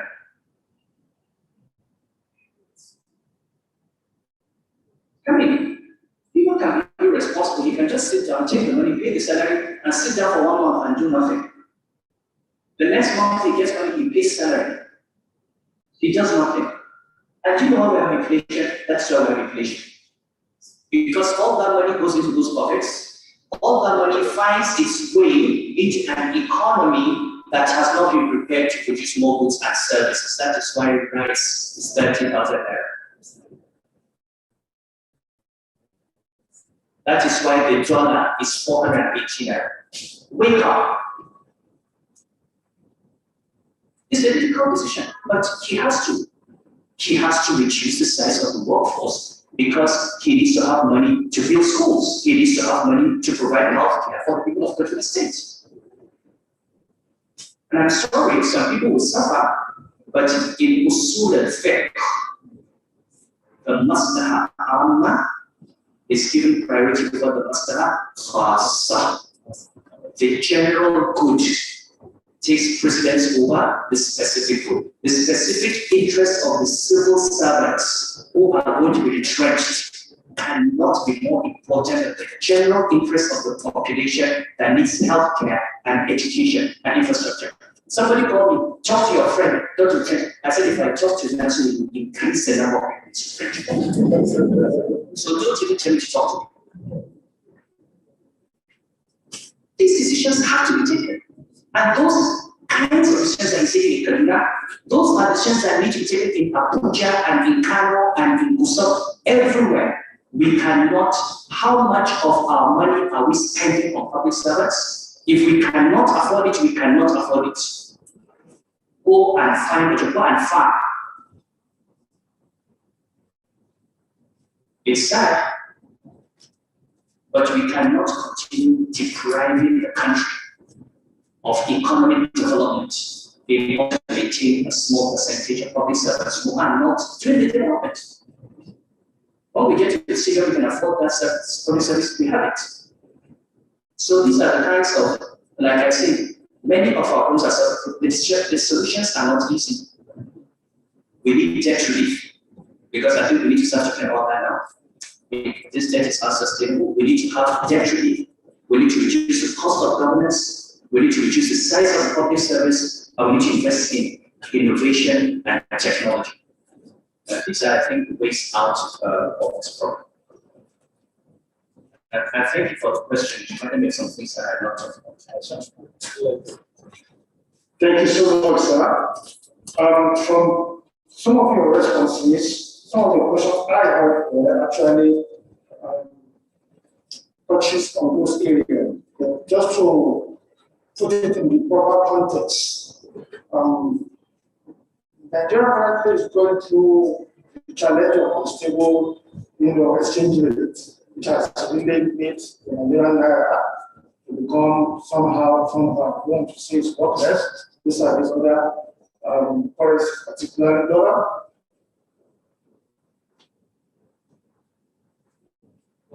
As well as the issue of persistent increase in the prices, of commodities, mostly those commodities that the masses generally consume. So, with your word of experience and knowledge, you have seen both government and private sector. What will you advise as we're going forward on this issue? Then, thirdly, is that even though the lecture did not center on it, but we are talking about economy, we cannot shy away or run from it. That's the issue of cryptocurrency. Issue of cryptocurrency is also attracting concerns from other people. So we just want to just give us the tip of the iceberg on it. What exactly is it talking about? And then lastly, One of the questions here is talking about, is a direct question to you. And it says, sir, when are your books? I'm quoting the person who wants it. So, your Highness, when are your books going to be ready to the public? Some of us can't wait to get our copies. So maybe you can also respond to that. And then somebody misplaced his key, his Toyota key. So if you are the owner, please see him. Thank you so much.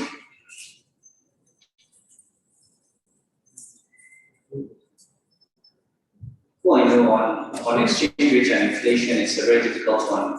First, because I'm a former governor of the central bank, and I do not want to be direct and public in making comments on central bank policies, especially since I have access to the governor himself. The reality is that we need to move towards the unified exchange rate. It's going to be a devalued rate, but ultimately that is the solution for constant devaluation. And you have to diversify the economy. The source of forex is oil. If you're not producing enough oil, or if the price of oil is down, you don't have enough forex. If dollars are scarce and you've got a lot of naira moving around, then you don't have any devaluation. If production is low and you have a lot of naira moving around, you don't have inflation. You know, I will not say much more than that. I think I've made my public comments over the years over this. Cryptocurrency is something I don't know very much about. Digital cash in general is basically one of these creations of technology where you actually have a unique, identifiable item that can be used for transfer, which is really what you need for cash. It's just like an naira. Okay, an naira or the dollar is a currency issued by the central bank, but it has certain unique features. And once people trust that feature, then they can accept it in exchange. So if you have a community of people who are ready to accept this currency in exchange, and it can be identified and it's unique, it comes with its own ID, then it becomes a safe way of doing these transactions. Unfortunately, without regulation, and it's been in the hands of people whose objective really is to undermine the state and undermine government. I mean, you've got all sorts of radicals out there. Central banks the world over are afraid of it.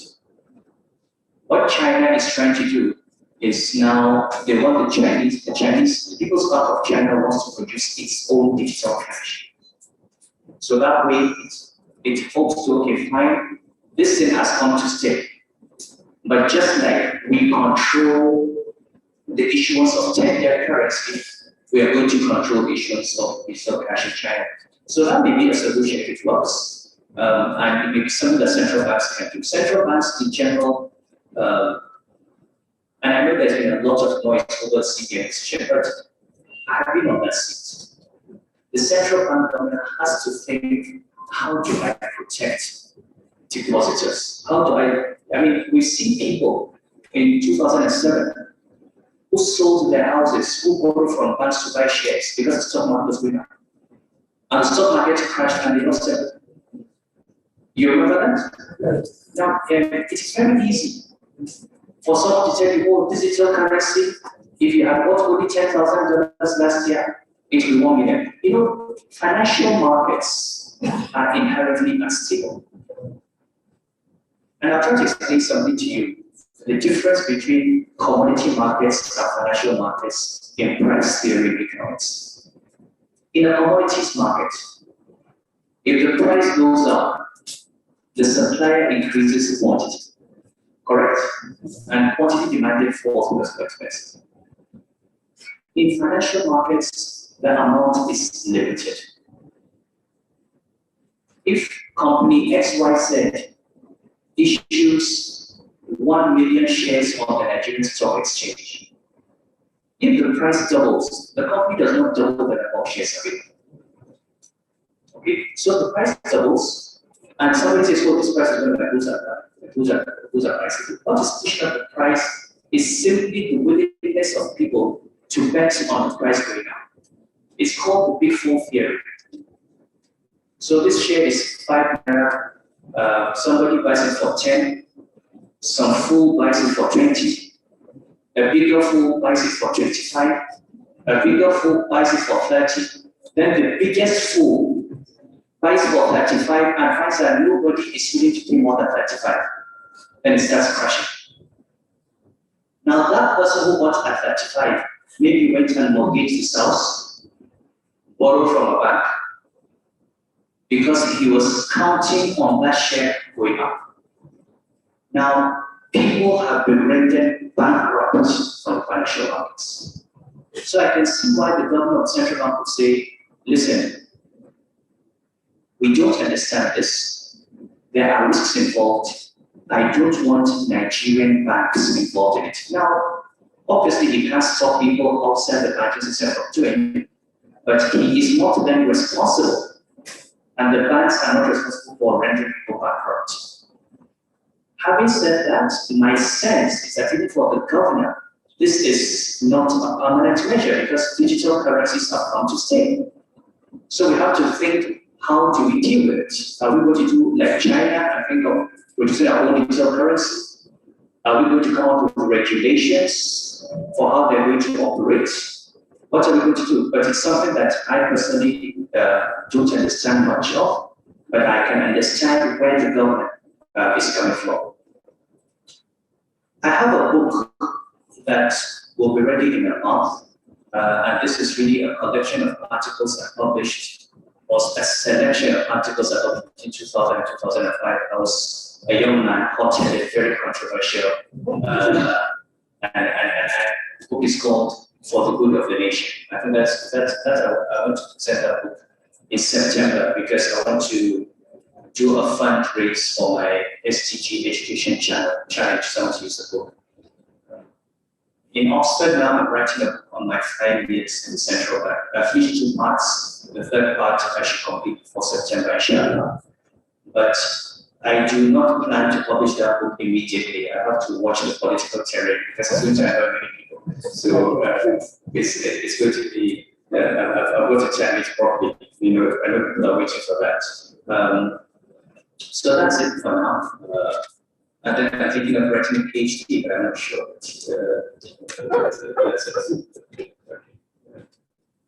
think that's all. Yeah.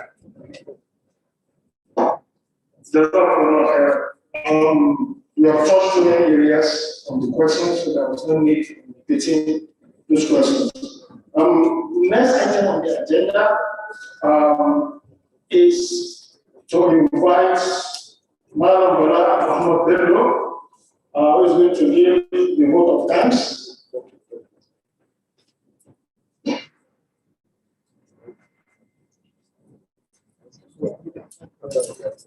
Inshallah, as usual, the tradition is that we normally present a gift to our guest lecturer, and that's going to be done immediately we finish observing the Salat Zoom.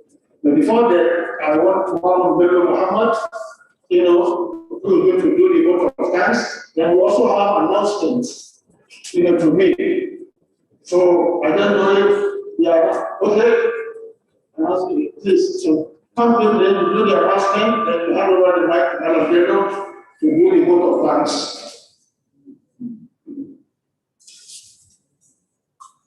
Bismillah, salatu wassalamu ala rasulillah wa assalamu alaikum wa rahmatullahi wa barakatuh. There are 2 announcements from the center here, the Group for Islamic Education. Yesterday, we announced, before yesterday, the chairman of the Welfare Committee, the president of Al-Hajj Kimbalo, informed us of some investment opportunities that the center brought to us for this year. Every year, this center used to make sure that there is a landmark that we give after Ramadan. Apart from the normal Sadaqat we do, we ensure that at least we implement some projects for our benefit. The 3 identified projects are: we are going to first fabricate the classes from the mosque for improved security of the children. We are going to convert 4 classes at the topmost level to cap about 20 students for the Hafiz al-Quran. The Islamia intends to recruit 20 students only from next session, those that have finished primary 5 and are about going to secondary school. For the parents that are patient enough to wait for their children to memorize Quran before progressing, we pick 20 and run a pilot, after which the success story will determine the bigger picture that we will put down. This project is planned to cost us about 9 million naira. Then we also plan to build a small place where we'll be washing cups. It has been identified by the center that around this area we really don't have this facility and it is needed and critical. In addition to it, we normally take our cups, most of us, the Muslims around here, we make use of the Agari cemetery. So we realized that we need an ambulance where we'll be transporting our cups comfortably from here to their final destination. The two joint projects are planned to take about 16 million. So in total, we are having a budget of about 21 million naira. So we solicit for some of us that are here that they will not pray Jum'ah or Tarawih because where we run our programs fully, we are taking this advantage to announce to you what we have, and we have the flyers outside. The account number is written on it. Please and please let us donate and leave and be part of those that will mark the history of living this landmark till the end of time, inshallah. Then the second announcement is the Muslim professional in Dawah. After the last lecture, I made mention that we are expanding it, we are making it bigger within Lagos, and therefore, immediately after Eid, we'll announce the day when we will have a breaking ceremony here where we will launch it all over. So the request is all the Muslim Ummah in various government agencies and private organizations, we only need the representatives of at least 2 to 3 people that will be participating in the MPD. And from there, we'll cover the program. So these are the announcements we have for today. And we pray that Allah subhanahu wa ta'ala will all of us accommodate. So, أعوذ بالله من الشيطان الرجيم بسم الله الرحمن الرحيم اللهم صل على محمد وعلى آل محمد كما صليت على إبراهيم وعلى آل إبراهيم إنك حميد مجيد السلام عليكم ورحمة الله وبركاته. First of all, we want to give all of us all glory and praises to Allah subhanahu wa ta'ala. Alhamdulillah, ni'mat, alhamdulillah, all the blessings that Allah has done, has given us unheard blessings. And I want to say, part of those blessings is giving us His Highness, Muhammadu. You can see by his antecedent that Nigeria, Africa is blessed by having him as a Nigerian in Africa. Nobody, no Nigerian, no African, all this African Nigerian that would be happy to sit and look at him, educate him, dispersing that knowledge that Allah has given him. Your Highness, we want to thank you for this effective and efficient lecture, for simplifying this lecture to the understanding of all. We beseech Allah to put this on the scale of the notice. And may Allah continue to give you good health, and continue to bless you, and continue to bless their family. We ask Allah to raise for your siblings somebody that at least can come close to you in knowledge. I also want to extend our vote of thanks to His Royal Highness entourage, everybody led by Sanusi, we want to thank you for all your effort and contribution. Now, to let Alhaji who is the founder of all of this complex, we ask Allah to pray to Allah to grant him forgiveness, to enlighten him to his life, and to continue to bless what he has left behind. Then I want to thank Alhaji chairman of the Ramadan lecture series. He is the person that conceptualized this idea of Ramadan lectures. As he said, these are 12 Ramadan lectures. I would like to thank you for your foresight, for your leadership.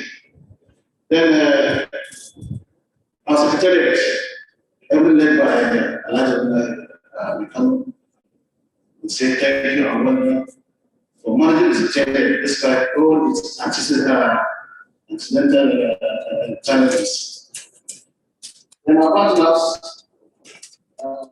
MPD, Muslim Professional Iraq, thank you for your partnership. Thank you, and all the technical staff. Now, I want to also extend our regards and thanks to the teacher of principals, the Board of Trustees, because whatever event you see that has been done successfully, some people must have sacrificed their time and resources to make it flawless. We thank everybody, all of you that are here physically, and those of you that have been following on social media platforms. We thank you to everybody, our imams, our teachers, generally our staff, and everybody. I will pray to Allah to take everybody, every one of us, back to our various destinations safely. Your Highness, and my parents,